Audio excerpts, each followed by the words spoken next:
Call said you gotta go off. Cookie Snow just got a show and told me to go off. Husky on the tunes and Miss Harvey read the blog. Come and get the Texas T, the real OG talk. Steady addressing every message, we get news before the blog. Spilling the beans with no problem, but one Texas tea, it's time to sip this tea with me, your boy Cookie Snow. One of the hottest DJs left, my co-host. Yeah. Mr. DJ Husky, What what's it good? do? What it do? Miss Shonda, much love. She not here right now, but sitting on the co-side right now. Hey, it's one of my best sister friends, Miss Cheryl. Also, my bestest female friend. What's going on? What's up, y'all? What's up? It's all good. Hey, today, I tell people all the time, a woman, especially a black woman, are one of the strongest things God has created.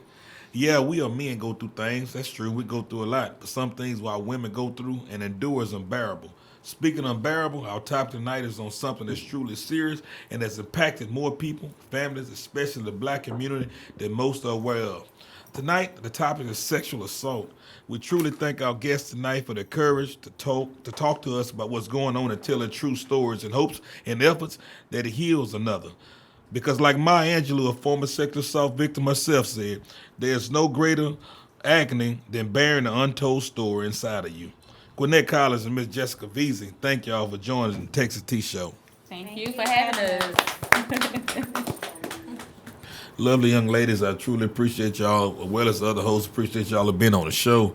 You know what I'm saying? What y'all talking about is something that a lot of people need to be enlightful about and they don't understand. Right. You know, so we're going to take our time tonight, let everybody truly get this story out. And whatever you want to say, we're going to be here and we're going to talk about it in hopes that it enlightens other people. You know what I mean? Yes. So I'm going to start with you, Miss Jessica.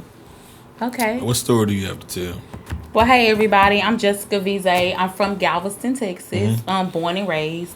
I come from a family of 15. I have 15 other siblings. I was the oldest girl in my house. Wow. I have an older brother. So I wrote a book because of the simple fact that I was abused when I was, 4 years old by my father. Wow. I did not speak out until I was 28 years old to my mother and told her what my father did to me.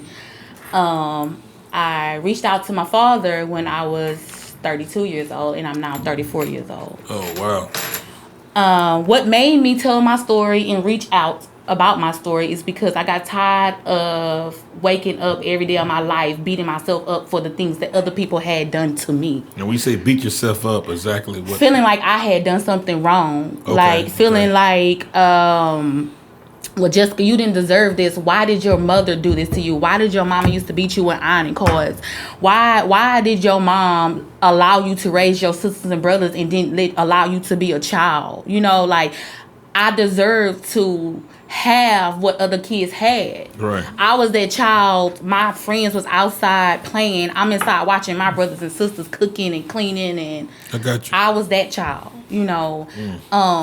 So one day I woke up when I was 28 years old, and I said, Jessica, you smile every day, but in the inside, you really unhappy. You know, behind closed doors, you crying. I tried to see a psychiatrist or whatever, a counselor. She was so judgmental. From that, judgmental, I mean, like, judgmental. Like, I tried to talk to her and open up to her and tell her about my situation and why I was feeling and why I was feeling. And when I say judgmental, I'll be like, yeah, my mom had 15 kids and I was the one taking care of my siblings. She'll be like, oh, so you saying your mom had 15 kids and she was a hoe? No, I'm not saying that. Wow. I'm not saying that. I'm saying that my mom had 15 kids and she was doing the best she can to provide for us. If you don't mind, can I ask you the ethnicity of your psychiatrist? She was over there at that Galveston health department. White, black? African American. Oh, wow. She was very judgmental. And I'm good with reading people. I'm good with reading people. And I had to tell her, no, that's not what I'm saying. If I'm opening it up to you and you're supposed to be hearing me out, the things that she would come back to me and say, she was very judgmental on that. And I have to correct her, no, that's not what I'm saying. This is what I'm saying. Right. It makes sense what I'm saying? No, it makes sense. I understand. So, at the end of the day, like I say, I used to be happy, my outer appearance, but on the inside, I was beating myself up. So, on the 28th at about 7:15 in the morning, I called my mom, and some just said, it's time for you to let that toxic out, Jessica. Can't nobody help you but you. You get what I'm saying? And I was just so determined, looking for a way out. I woke up at 7:15, called my mom. I let everything out because when I told my mom everything that was done to me, the response that I got, it tore me up on the inside. Because what was the response, if you don't mind me asking? She was like, well, Hallie, to be honest, I don't care if my kids never talk to me, long as I know y'all are writing y'all post on Facebook. Now imagine your daughter coming to you, pouring her heart out to you, telling you, I remember what you said to me. I remember what you did to me. So at 15 years old, okay, let me back up. I lost my virginity at 13. I got pregnant when I lost my virginity. September the 26th, I went to get an abortion. September the 29th, I was 5 months pregnant. I got my abortion. At that time, I felt bad. I was beating myself up over that. Like, I just killed my baby. I just killed my baby. This was a whole baby. I was going through a lot of depression and a lot of trauma on the inside. I got pregnant again 6 weeks later because I thought after the first abortion, I got pregnant again 6 weeks later, thinking that would replace the first baby and make up for what I felt was stripped from me. So January 30th, boom, had another abortion. I was 3 months pregnant. So how many abortions for the people that's... I had 2 abortions from the age of 13 years old. From September the 30th to January 30th. So do you think this stems from your sexual abuse? And are you going to get into that? Yes, I'm about to get into the sexual abuse. Okay. So Jessica, because we all went to school together, G-Time. So, because when I used to see you in school, like, I never would have thought that you was going through all that because you was so happy-go-lucky in school. I was happy always to get away. So, like, how did you, like, so when you came to school and we were going through everyday life in school and in the hallways and stuff like that, like, were you just keeping it all in school, or was it, like, at school you was okay because you knew you was away from all the bullshit? Take your mind back. Anybody that knows Jessica Julius, not Jessica Vise, y'all know me as a fighter. I used to fight a lot in school. So when I realized as I got older, that was my outlet of my anger from home. So I'm fighting at school because I had so much built up inside from home. Right. So it felt good to fight. Every time somebody would say something wrong with me, Jessica Julius was the one passing the first lick, fighting people. That was my outlet. Right. And I didn't realize that until I got older that what was going on with me. That was the way you handled the situation. Exactly. But a lot of victims, they mask. So what you were actually doing, you were masking. So when you left home and you went into the environment, out there in school, into the community, you put on a mask. Yeah. It was like your defense mechanism. Right. You didn't want people to know what you were going through inside your home. Right. So you covered it up when you masked. And you feel alone. Yeah. If y'all take y'all mind back from when we were growing up, our parents didn't play. Right. We got Auntie Court whoopings. My mama was really strict, so let somebody find out that you go tell your mama. We wasn't finna go tell our mama beating us or our mama, because parents back in them days did not play. No, I don't. You get what I'm saying? Now that stuff you can't get away with today. Right. But I didn't want to take a chance of, then I feel like I didn't have nobody. Back in those days, people wasn't just so concerned. Those days, people would know you getting your ass beat. Excuse my language. It was a different world and would not report it. Many people knew that we were getting abused and nobody did nothing about it. Well, because at the end of the day, 63% of sexual assaults are unreported.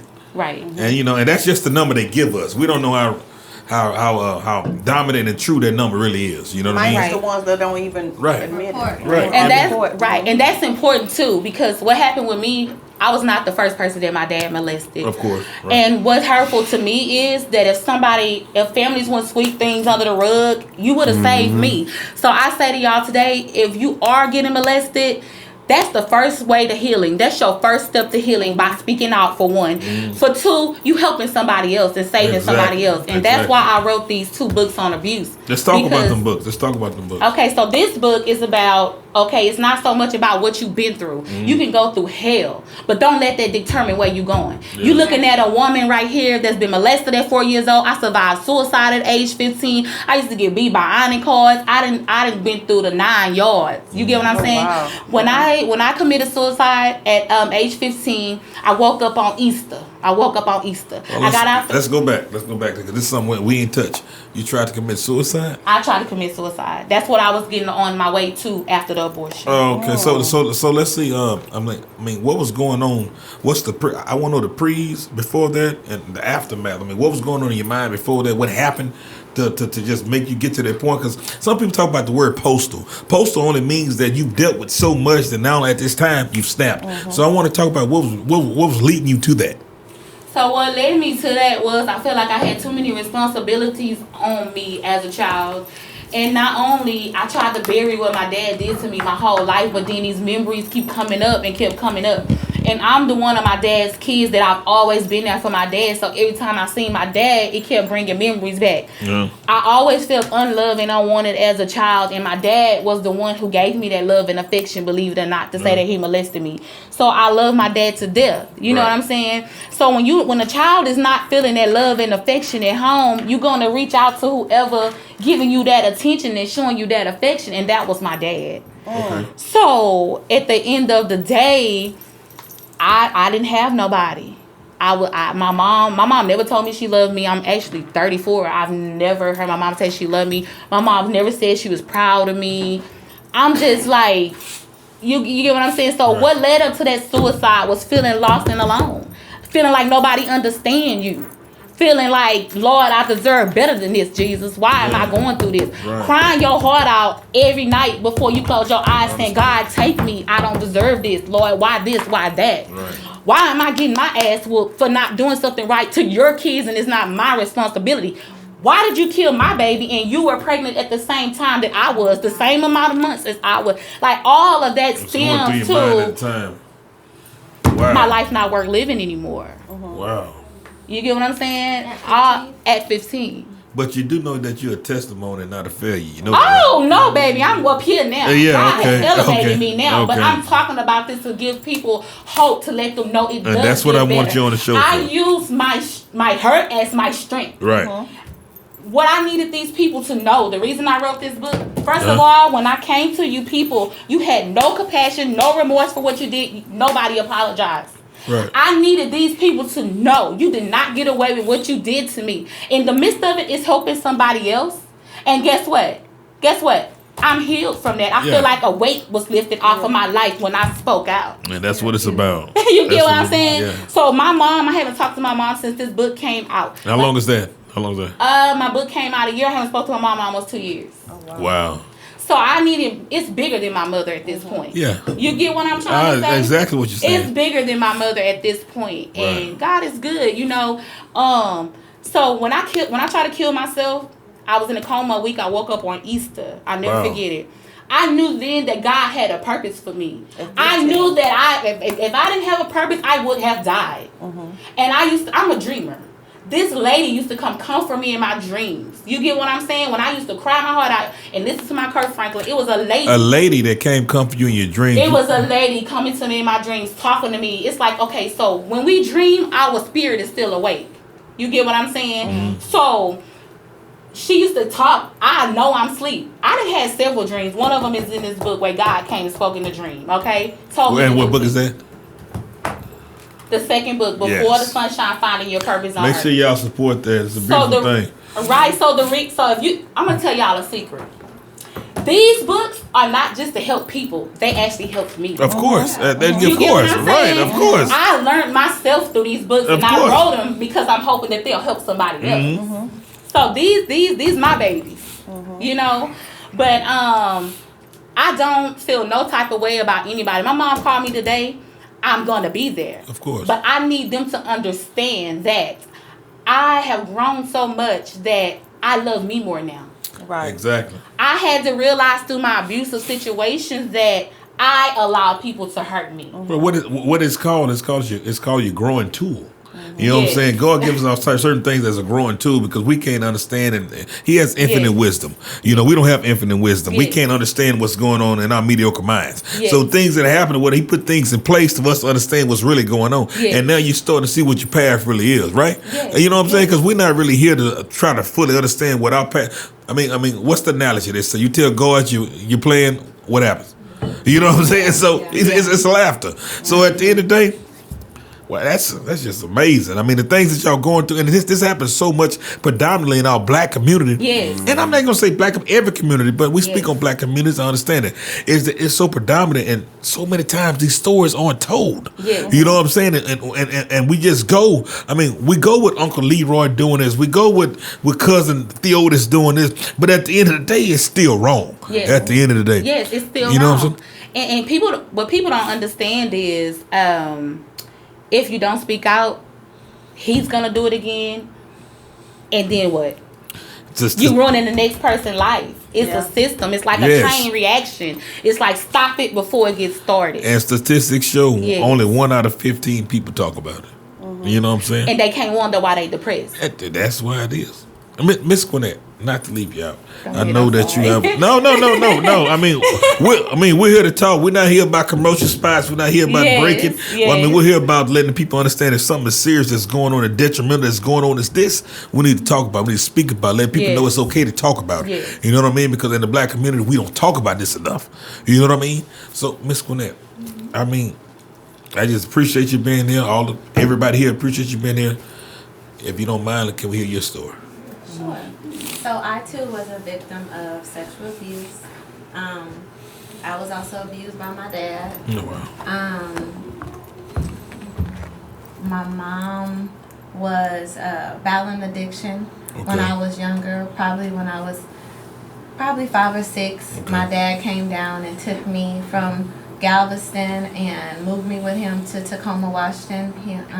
He and my stepmom lived up there. And maybe 6 months after I was there, the abuse began. Up until I was in the summer of me going into my 6th grade school year.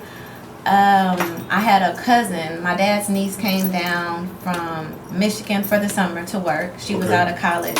And I guess she noticed like me doing certain things that a child shouldn't do if she was comfortable in her home, such as locking the door, my room door, or jumping when someone comes in my room. At that point, I've been developed since probably the 5th grade. This size, give or take 10, 15 pounds. So at that point, he had began to like coming to watch me in the shower. So I had started, like locking the shower door. She noticed, she was 18 at the time. She noticed that it was something abnormal about me, in my house. I wasn't comfortable. So she asked, my stepmom never asked at the time. And she asked, and I let her know what happened. And she saved her money. She was saving her money to go back to school. But the money she saved, she purchased us both a bus ticket, a Greyhound ticket, and she brought me back to Texas.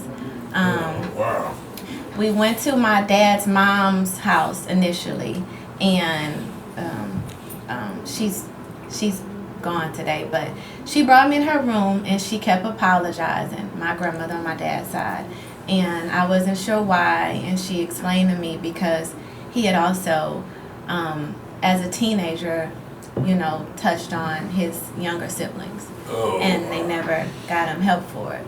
And it was just like Jessica said, brushed under the rug, like, a family secret. So she felt like kind of at fault that at that point he had, sexually abused me. So at the time, my mom was still battling addiction and still living in the projects. So I moved with my grandmother. Initially I moved with my mom, and because of her addiction, I ended up having to move with my grandmother, and she raised me until my mom was clean. I want to say probably when I was 15, but at that point I was already pregnant.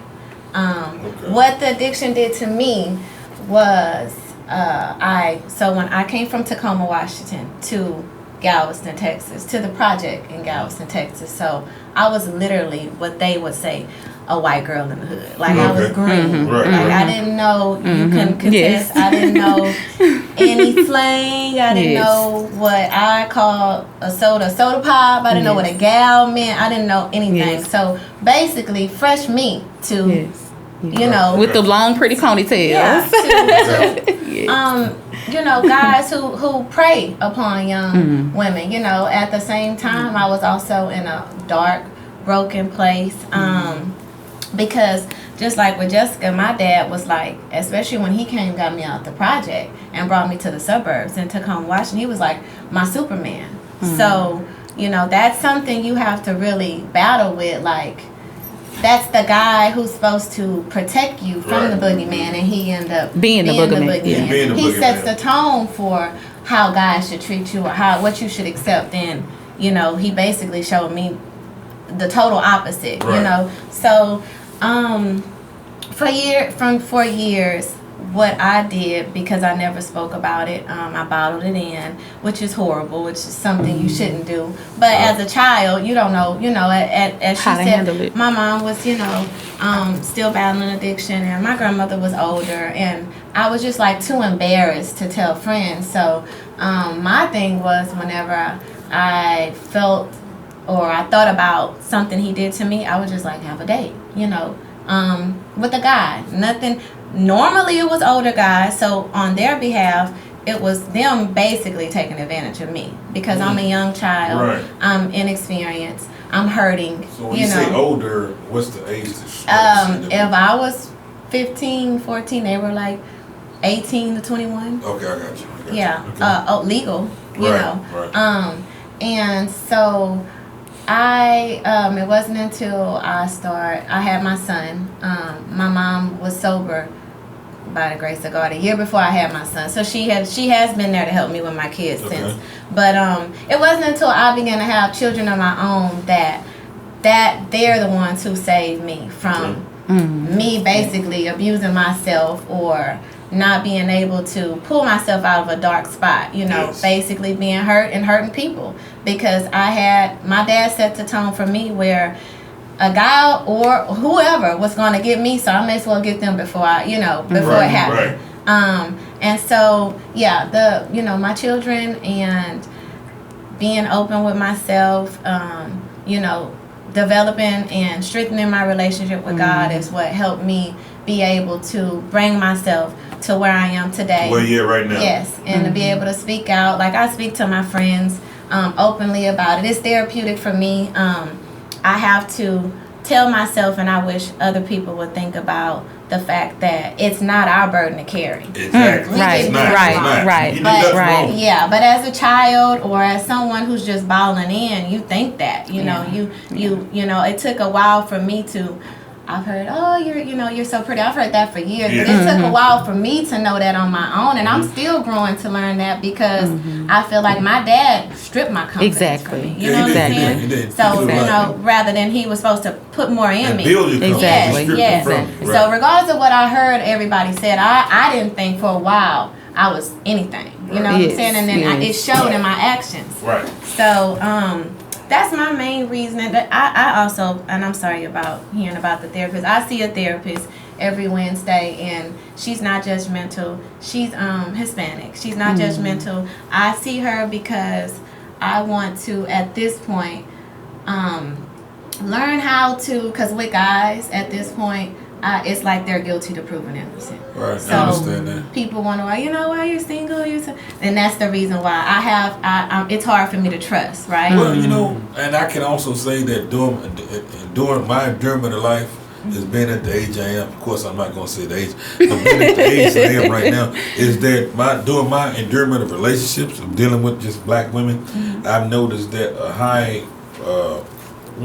How can I say this? A high part of them have went through a certain type of episodes like this, right? So this is rapid in our community, and this is something. And being the black people, we're so used to downplaying everything we go through because we're so strong and resilient. And so by being resilient, we understand that sometimes we downplay a lot of things, but we don't understand that it plays a major effect on our community moving forward. Because we'll be like, I need to go to the doctor, I need to go to the doctor, and then we die of strokes. And this is what we do because we're so used to not having the positioning of doing what we have to do, right? But we have to move forward. The only thing we can move forward by is education, right? And that's what we're doing here. We're educating everybody to understand what we got to do. But let me ask y'all this: as far as everything that y'all went through, and I can say it like this, as far as everything both of y'all went through collectively, what would you tell someone that's listening to this story right now that does not have the faith-based understanding of what they do right now? Because they're going through where y'all were 10 years ago, 15 years ago. What would y'all tell them individually? What would you tell them, Jessica? I would tell them that they will have to really step out on faith. If you never believed in God before, then it's time for you to start believing. And I would tell them to speak out. Yes, it can be embarrassing for us to speak out, but at the end of the day, it's more good in it than it will be bad. I would say to you, that's your first step to healing. The first step to healing is to speak out and come heads on with what you're feeling and what you've been through. A lot of people walking around here sad and depressed and trying to bury their abuse. They will never bury that abuse if they don't speak out. That abuse is going to start taking over their mindset, and then it's going to start showing in their actions, not being able to get up, crying every night before bed behind closed doors. I say to you, speak out. Forget what the world says. That's a lot of people's problem. Forget everybody else's opinion. When are you going to love yourself enough to speak out and take care of you? And that's the thing that you have to do. You have to learn self-love. Yes. Because once you are abused as a child, Yes. you lose that self-love. Yes. Because someone has taken that from you. Yes. So before you can just heal yourself, you have to love yourself. You have to. And in order to love yourself, and you're exactly right, you're absolutely right. The first thing you have to do is speak out. Yes. That's the first sign that you're looking for some healing. Not only that, you'll be surprised how God will send people to you to help you through your process of healing. But see, this is the thing. We have to remember, everybody is not God-based. Well, everybody is not faithful. So we have to speak to everybody. So even everybody, even if you're not at the level to speak on God yet. Exactly. It is people, friends. It is people that genuinely love you that will help you out the kindness of their heart get through your storm. Yeah. You have to use your resources and reach out. People can't help you if you're not reaching out to the help in your resources. Exactly. So if you're not in a religious state where you at with God, whatever gives you that hope, whoever gives you that support, you use your resources. My thing is you don't necessarily even need resources. Even you speaking out could, for me, speaking out is therapeutic. Speaking out, even if I can reach one person. As women, as black women, we are trained to, head up, chest out. Yes, all the time. Yes, all the time. Yes. Be, sad. And weak. Yeah. And also, you include that if you're a single parent, you don't have time to weep and sorrow. Exactly. You know what I'm saying? And so at this point, I feel like it's best to open up, even if you're opening up to strangers, like a group of strangers. You can go to a home or a girl's home. So you don't necessarily need to speak out to be able to accept, like, okay, so I need to accept something back, or to look for assistance back, because that's assisting you as you speak out. Well, we have to understand exactly. I mean, not to get too in depth with this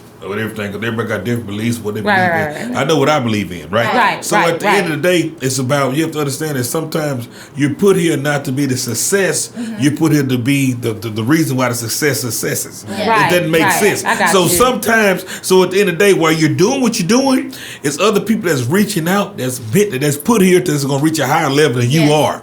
So they have to see certain things. You know what I'm saying? You have to see certain things, right? And that, I mean, that's what it's about at the end of the day. But like I want to say, a lot of time with a show like this, people think it's about celebrities and it's thinking about doing this. No, it's about reaching out to everybody that got a voice. Everybody got a voice to understand what we're doing. Right. It's not just about a celebrity that raps, a celebrity. No, it's about people that can build up a community, because it takes a community to build a bridge. Yes, So I mean, that's what it's about. Yes, what sir. you got, us? So I got a question for the both of you. So I know you're married, correct? Yes. So how has these situations affected you guys when, like, before you got married? Like, what was it that you saw in your husband that said, okay, I can trust this guy? Damn, good question. And with you dating and things like that, with all of this stuff that happened in the past, like how do you how do you know if this is somebody that that you can trust, or do you have like certain things that you are looking for in a mate to settle down with? Starting with Jessica. So, being that I was molested, I have a lot of issues. It's been times I've been knowing my husband since 7th grade. First of all, we've been together 8 years and married 7. But I have found myself at times feeling like I need to go check on my kids in the other room. Yeah, of course. Because so much is going on in society. Right. And it's not nothing he personally did. Is that what I done been through and what I see around me. So, my husband, he showed me things and made me feel he worked for me. You get what I'm saying? Right. He went that extra mile to say, I love you. And I haven't had much love throughout my life or felt love. So I didn't know what love was. This is my second marriage, okay? My first marriage, I got married in, it lasted 30 days. I was with him for a year.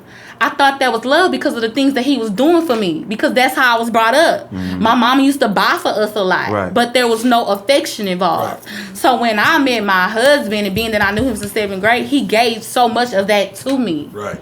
You get what I'm saying? So I'm like, hey, this is what love feels like.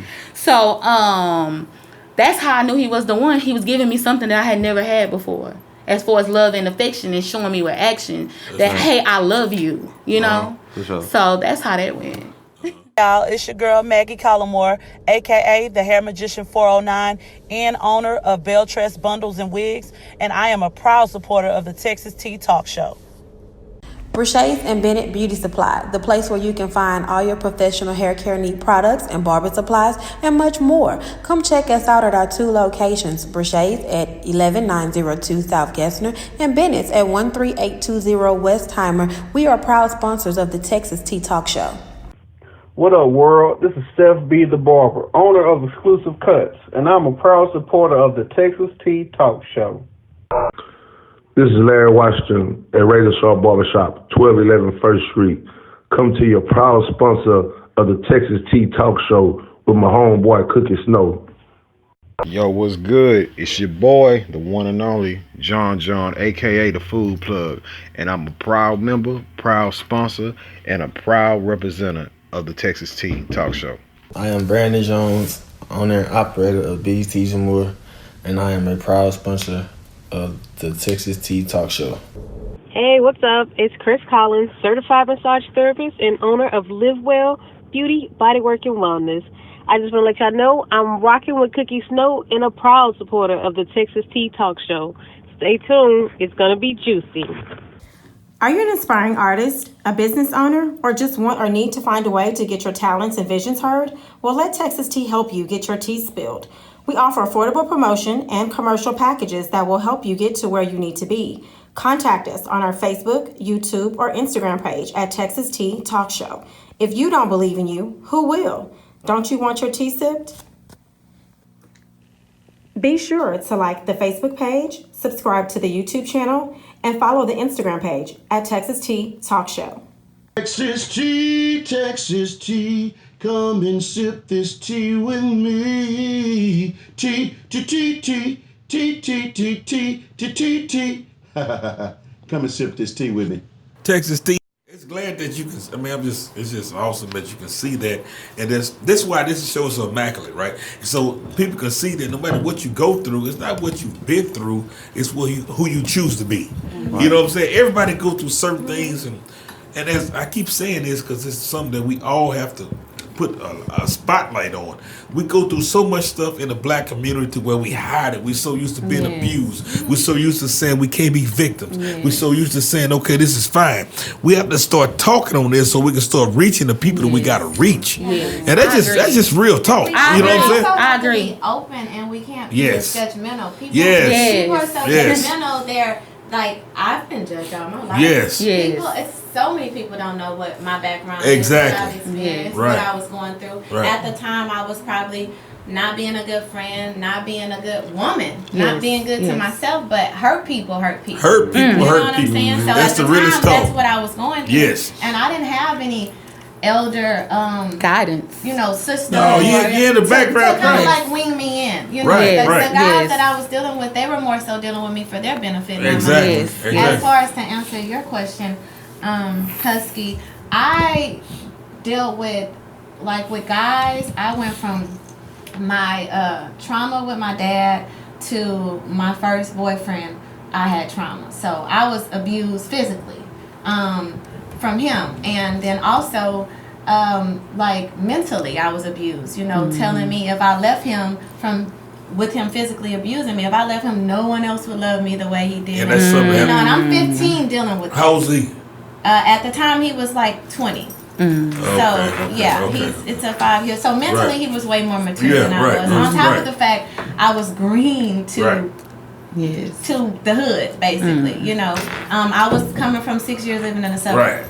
So I went from that to I actually had to put a big peace bond on him to end the relationship. So why would you say you had to put a peace bond? Because I was working in Walmart, and the abuse was like really extreme to where a lady, one of the supervisors, came up to me and gave me a woman's Bible. It was so like they had gotten used to it. It was so often to where they were letting me wear glasses to work while I worked at the cashier register because I had black eyes. So she gave me a woman's Bible, and with that particular day, I like abandoned my house. I hid out, like literally hid out, me and my son, for about 6 months. They let me alternate my schedule as far as working 6 to 2 overnight, you know, so he wouldn't know when to come and, you know, up to the Walmart and bother me. But he ran up. I was in a car with a friend, and he walked up on the car, and he kidnapped me. Long story short, kept me for 3 days. Yes, he kept me for 3 days. Where did he keep you at? At Allen's Hotel in Galveston. Did he tie you up? Did he? No, he stripped me from all my clothes, put them in his car, and because it was already previously physical abuse, you know, I was very scared. Put me to sleep, meaning choke me until I passed out. Choke you into a coma. Yeah. Well, not a coma, but into sleep. Right, until I passed out numerous times. And the way I was able to get out of the situation was a lady he was seeing, with all this going on, he was seeing someone who at the time was a sheriff, and I didn't know this, but some kind of way she tracked him down and came to the door, and all I remember was he was really afraid of this lady, and probably because she was, you know, a police officer and had a gun. And so while they were, you know, communicating, I called down. I used the phone to call down, and I let them know if they didn't send the authorities, then I would sue them. So that's how I was saved, and that's how you was saved. The peace bond. Where's the dude at now? He's out on drugs somewhere. Yeah. I mean, you can do it. I mean, what's so? So I went from that trauma with my dad to that trauma for. Probably that was my first boyfriend. That's why I say, first of all, I'm not going to depict this in a certain category, but what I'm going to say, a lot of women go through a lot of things. As a man, I can understand. My sister tell you right here. I say all the time, women are stronger than men. I say that all the time. You know, a lot of men get mad when I say, but that's just God honest truth. We go through things as men that we got to endure as men. We don't bear children. We don't go through a lot of things that women go through psychologically. Because as a man, hell, I mean, on the joking side, we can break it down to Big Papa. Goddamn me, whatchamacallit. He's 400 some pounds. He's the man. He got 100 women. Women's authenticity does not breaks down to how they it breaks down to how they look. Men's don't. You can be 400 pounds sick as long as you got some money, you good. For women, it don't move like that. It moves on how you look, how you appear yourself, and all that. So women got a whole different life than men have, and I can say that. I mean, it's just God's honest truth, right? But behind the scenes, after you endure what y'all endure, it's just something else, just immaculate that you shouldn't have to go through. And but see, that's why it's so sad how women are so competitive and so judgmental, because they know that we go through things. We as women, we struggle. We have a whole lot of battles. And the thing about it is, we continuously put our mouths on one another. We want to judge one another. We don't even know one another's story. Right. Looking and I've been knowing her for a while now, and I've heard her story. Right. And just to look at her, you wouldn't feel as though she has been through all that she's been through because she wears it well. Yeah. But see, and not only that, don't nobody else know that besides the one she shared it to. Right. And that's why it's so sad that that women. I'm not going to say people. It's women. Us women. We always want to talk about the next woman, but we don't know the next woman's story. Yeah. All we know is what we see. You see glory, but you don't know that story. Behind it. You know, and that's what's so sad about the situation. And even to go back to where you were talking about your abuse, with that abuse and how you acted out. When you are a victim of child abuse, molestation, rape, any kind of sexual assault, it's going to be two routes that you're going to take. You're going to wild out or you're going to shut down. And that's if you have some victims that they'll shut down. They don't want to sleep with nobody, they don't want to be with nobody. But then you have some victims that's like, this is my body. It's already been misused. So I'm going to continue to let it be misused. Screw it, you know? Right. And in the midst of that, all they see is, oh, she a hoe. Yeah. Oh, she fucking everybody. Yeah. But you don't know that my daddy done put his hands on me. Yeah. And the man that was supposed to be my king then destroyed me. Yeah. They don't see that It part. broke you down. Yeah. It's sad. And sis, can you give them another reason why you understand what you're saying, what your future is, what your degree is in, what you studied? Can you tell them why you understand that the darkness of what's going through? I went to school for social work, and the reason that I went to school for social work, and this wasn't, I was contemplating and battling with this with my brother. I was a victim of sexual abuse too. And see, what happened was my first two people that attempted to molest me, they didn't. But when I spoke out on it and I told people about it, oh, you're lying, you're lying, you're lying. So when it actually happened to me, I shut down and I didn't share it with nobody until it just came up all of a sudden. But at that point in my life as a child, I knew that I wanted to be that outlet. I wanted to be that person that could speak for the ones that don't speak. Because I understand where you're coming from. So that's why I continue to educate myself on that. I want to be able to help the next person. And what you were saying, the lady that was judgmental towards you, check the credentials on these people. Because just because you wear that title, social work counselor, that does not mean that's actually who you are. So you check the credentials, and she working at a little community center, you don't have to have a lot of knowledge on that. All you really have to do is be able to sit there and listen. Exactly. Because when you become social work, you have to set all those biases aside. Right. That shouldn't have been anything that she asked you about. Right. She was supposed to sit there, listen to you, take notes, and after she finished everything and evaluating you, kind of give you some knowledge on what you had been through. Because I'm like, you're not finna sit here and talk about my mama like that. You know Right, what I'm saying? I mean, so basically what she's saying is that you never know her background or where she's coming from. Right. You don't know what the hidden story is. Yeah. 'Cause Right. everybody said it right ain't right. You know what I'm saying? Right. But at the end of the day, what I want to focus on and what I want to capture on is that this is a big epidemic that's going on in our community, right? And we have to let people know it's okay to talk. It's okay to understand. Like I said earlier, statistics show 1 out of every 15 people even talk about this, and that's just what the statistics show. We can't say that's accurate, but if the statistics show that, it's probably higher. So let's say 1 out of 15 is really probably like 1 every 30. Right. You know what I'm saying? Even come out and have the courage to talk about this. Right. Only way you can stop a pedophile and people who really and truly. We talk about the death penalty and stuff.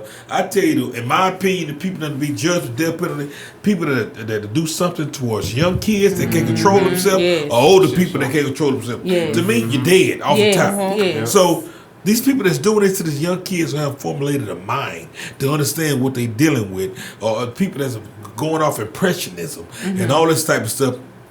To me, that's null and void. We have to let everybody know that do what you have to do. Speak out. If your mama don't listen, maybe your grandma will. If your grandma don't listen, your teacher will. Somebody needs to listen. Because this is going too far in the black community. Because we have so many other things that we're dealing with already.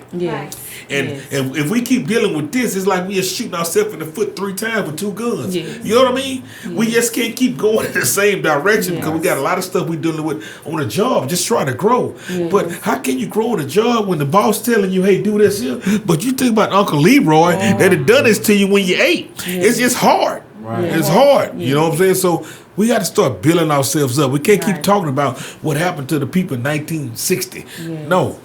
We know that happens. Where do we got to take accountability to what's going on Where now. do we go from here? So what would you tell, and you too, like, what advice would y'all give a young girl that's going through this same stuff that y'all went through, and they actually went and told their parents, or they went and told their grandmother or family member, then they wouldn't listen? Good question. Well, who if they can't trust telling their family, who else can they tell? Real talk. Well, for me, what I did was I went to the school and I told the school. Because honestly, I didn't tell my family first. I told the school first. Because the guy was just sitting there, and he was actually one of my aunt's boyfriends. You know, and so the school reached out and they told my family. And so when they told my family, my aunt was like, "You're lying. You just, you know, it was crazy." And so you don't know what to do. But what I'm saying to do today in 2019 as a woman or a young child, whoever you are, that's dealing with this and that's a victim, speak out. Because until you open up your mouth, you're going to continue to be that victim. You want to go from being the victim to being victorious. And in order to be victorious, you have to speak out, because you don't know who else that person is dabbing with. You just never know. So you have to think about that, you know. And sometimes it's not that you're trying to be selfish, but sometimes you just don't want to speak out because at that point you hadn't grown yet. You know, you have to think about, okay, who else is this person hurting? Who else can this person hurt? And as a child, you don't think about stuff. You don't know. Your mind You don't isn't know. that mature to Exactly. think who else the person is hurt. And then you're also afraid of, especially with you, if you've already been told that you lied, you're not comfortable with speaking out. But I would say, you know, this day and age, the system is not like when we were coming up. If you call, you No, know, it's not. the It's not. Right, teacher right, know right. your mom. No. Yes. If you speak out, it is going to be something taken care of. You know, it's going to be way better than it was then. You know, but when we were coming a lot of times, like people like with shows like this, and I can understand as the overseer of the show, you kind of want to get views. You kind of want to do this for people that you think got views. It's not about that. This show is generated about, we want views and all that, but we want to also be able to touch the community where everybody can understand that everybody got some voice. Whether you're a celebrity, whether you're working in the plant, whether you're working in the grocery store, no matter what you do, this show is about you. So I really, truly just honestly appreciate what y'all are doing, because a lot of people, like I said earlier on Statistics Show, I did my research, 1 out of 15 people talk about this. You know what I'm saying? That's just what they show. You know what I'm saying? It's probably worse than that. So what y'all talking about, you're helping somebody right now that's actually, let me give you a hindsight, that's actually going through this right now. Right now. You know what I'm saying? And scared, backed into a corner. I've had people that's close to me and tell me stories about how they were little girls backed into a corner and putting dresser drawers behind doors and telling me about a perpetrator. And that brought me to a point to where I was like, hey, man, where's this guy at right now? You understand what I'm saying? Because, hey, you know what I'm saying? When she told me about her boyfriend, I'm like, hey, where's this guy at right now? That make you want to fight. Up there. That's what I'm saying. Up there. You know what I'm saying? But you know, that type of stuff make you want to go to a whole nother level, because only way you can get people to, how can I spread this? We got a whole presidential election that's going on right now, right? And that's superficial. That's what's going on right now. But the only way we get where we got to go, we have to understand where we are right now. And the only way we can get our point proved, we got to get together collectively to understand that, hey, we got a mission we got to get out there. And when we get that together and stop lying, stop holding secrets, put it out there as a community, let's collectively get together and do what we got to do. And also stop judging. Exactly. Because even with let's take for example the R. Kelly situation. We already know about that. Right. Yes. It don't matter if it was 5 days ago, 5 years ago, or 20 years ago. Sure, what happened? If she came out and she said that old buddy did this to me however long ago, don't ask the question that about,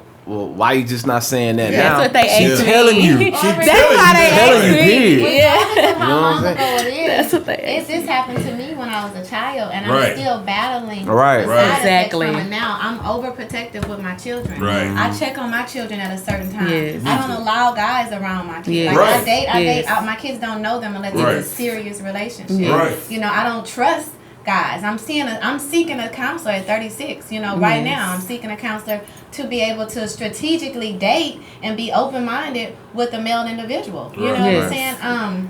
So it doesn't matter when they decide to speak out. out. They're Right. battling, I'm and glad you it's said it's that. like life. It's life. It's like a Life lifetime. itself. Yeah, it's Yes. you're gonna continue. This is something I'm gonna have to, or we're gonna have to work at forever. Yes. And Yes. you know, I can Yes. say this is that what a lot of people understand. I'm gonna bring this point up right here and bring it to hindsight. Is that I've been knowing you collectively for a while.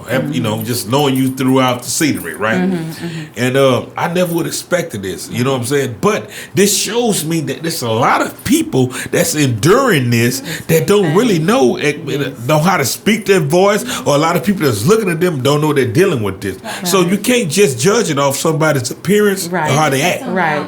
Right. You know, Right. it's Some deep. people are stronger than others. Exactly. Right. I used to, as a child, I used to ask, you know, God. I believe in God. Right. I'm God fearing. Right. Why me? Right. You know. But as an adult, and you know, me maturing into my age, I feel like not everybody is strong enough Right. to handle and still, you know, walk on and march on this type of abuse. Right. Like, I used to wonder why. How did this lady get on dope? Right. How is she doing Right. that? Some Right. people are not strong enough to deal with those Right. demons, so they turn to, you know, prostituting their bodies or smoking Right. crack or Right. smoking Right. weed or snorting. Right. That's just to numb their pain. Right. You know And what it's I'm saying? So sad, it makes like, me not yes. be judgmental. Well, if Yes. you ever worked a program, you got 12 step, Al-Anon and all that type of stuff. It's a whole different ball game.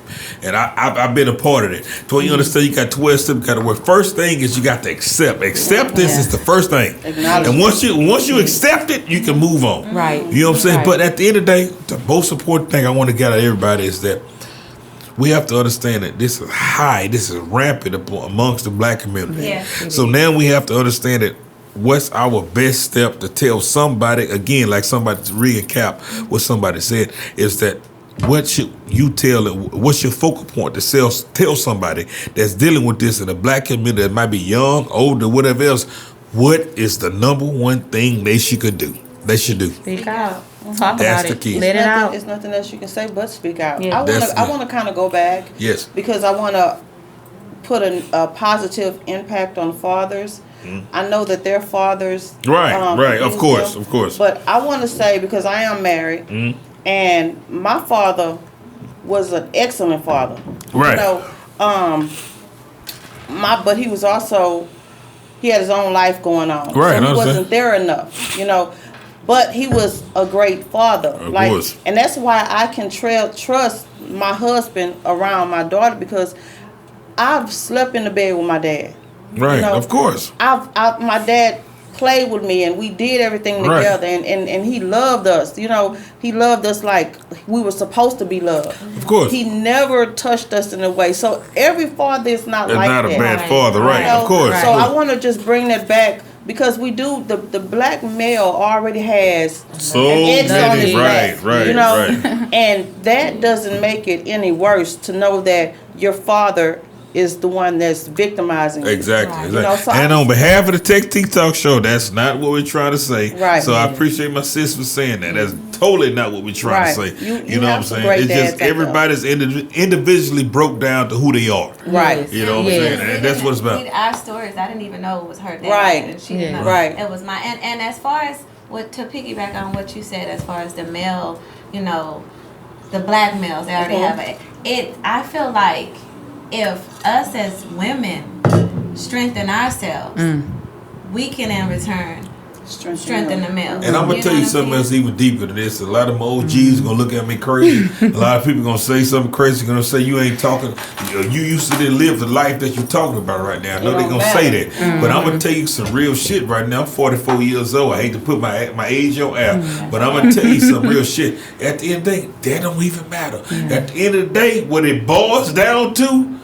Every woman recognize and go what you gotta do, go through. Don't let no man tell you nothing that's gonna decipher your mind and get you off on what you gotta do. Because y'all are the cycles of the system. Know your worth. Let's break it down to what it boiled down to. And I don't even want to get into this, but let's break it down. What it boiled down to is that Eve, at the end of the day, people can look at it how they will look at it. Eve controlled everything. She the one that got in the man's head and told him about the apple. So let's not break it down. I'm not gonna get into all that. But what it boils down to is that y'all got a lot of power to more than what y'all think. You know what I'm saying? We all have to be collectively. Exactly. We have to know our work. That power. And we gotta know our work. Hard to say, oh nigga, I'm not. I've been through too much. I've submitted too long. Right. So me now, you have to come on with it. Exactly. I'm not gonna say that when my sister here. And make them come with it. Make them come with it. We all have to be on one accord. Say what you mean what you say. At the end of the day. So with me, as far as you're saying like, how can I help someone? I mentioned this to Cheryl. I'm really concerned about the young ladies. When you say young, you meaning? I'm meaning under 30. 30. Okay, I got you. 30 and under. Under 25 or probably so, right? Yeah. Okay. 30, yeah. So they are really, I with my tax business, I deal with a lot of the black community. Right. And a lot of the younger ladies are so hard. Right. They want to be so rough. That's the generation, They want to be right? so down. Right. And a lot of them, they're young with children. Some of them have, daughters, right. So they need to start leading by example. Exactly. And so what I would like to do, and I spoke to my sis Cheryl that, and then you also. I have a foundation. I have a foundation. We should do something. Like a monthly check-in. Yes. With young women. Like a group. So y'all combine them. You got a what you call it? That's what I was gonna tell her. So I have one for victims of children who suffer from abuse. I already legalized this everything. Is gonna be open to anyone, young and old, because I found some of my tax clients. I have them and their mom. Okay. And their mom is still in the same cycle so they don't even know what's to break the cycle because the mom hadn't learned yet. Okay. But this is just to just to open up and to get a feel for where we are as a community, right? And to tell my story. Other people have their story. Yes. Out like married women. I'm single, and just to help them build themselves, building one another up. If they call me, I've had some call and they are. They don't even know how to start a proper business conversation. Like, hello, how you doing? They like, yeah, what's up? Yes. No, ma'am. Okay. Yes. No, ma'am. You're young with a child. You're a mom. You're taking care of business. You say, hey, how you doing? You know what I'm saying? So, and a lot of that stems from. It's just no knowledge being taught out. It's no knowledge. Yes, I agree. And that's what this whole show is about. Because at the end of the day, how can I say this? A lot of people look at our views, look at stuff. A lot of stuff's captivated on artists, of rap artists, and all that stuff. It's not about that. It's about people that have a voice that can reach to certain people. And that's what Texas Tea is about. So by y'all telling y'all story, understand it's so, and y'all know this because y'all went through this. I can't even speak on this, and I don't want to try to put my head in this because I don't want to stand because I'm a woman, right? But y'all dealt with so much in discrepancies, right? To where what y'all dealing with is so many other people dealing with what y'all dealing with right now, right? So as long as you give your voice and giving somebody else out there a chance to understand that, hey, somebody's gonna listen. Right, I'm here to listen. And you're here to listen. You're here to listen. I'm here to listen. Us here to listen. And that's what the show is about. So all I can say is, hey, first of all, what I don't want to forget, on a positive note, don't forget your books, Miss Jessica Vassy. Vise. I'm sorry, Vise. I got you. Let's talk about your book. Okay. Just tell them about which one you want to talk about. So the first one, like I say, is just a book. Basically, it's not about what you've been through. Right. Use that as your strength, and you still can be somebody. You still can go somewhere. Don't let your problems dictate the future. This one is basically about it's giving some techniques about how to find your purpose, like the purpose that you have while you're on Earth. Before the Sunshine. What's the name of the first one? Before the Sunshine. Okay, all right. It's okay. section 1 and 2. Okay, all right. Yes. And this is one of my favorites, just came out in July. This is actually a journal. This is for women who has been abused and victimized, whether drug abuse, sexual abuse, any type of abuse. If you are lost, this book will help you get on track. Okay. It's basically telling you where would a queen like to vacate. It's techniques in here to help you get in tune with yourself. And how can the unknown find that book if they want to buy it? My books are on 500 platforms. Anywhere online that sells books. Barnes & Noble, Amazon. Apple. Yes, Apple, yes. And one more time, get the name of your books. Before the Sunshine, Breaking Chains and Generational Curses. Before the Sunshine, Finding Your Purpose on Earth. This is a book for teens and young adults, teaching them how important it is to practice safe sex. Teaching them and educating them on STDs. And how important it is to wear condoms. Okay. And this one, Phenomenal Women Rise Up. Like I say, this is a book journal. It's a guide to help you get on track. Okay. If you have been victimized or abused, this is a guide. Okay. It's journals in here to help you get on your way to more on a positive path. Okay.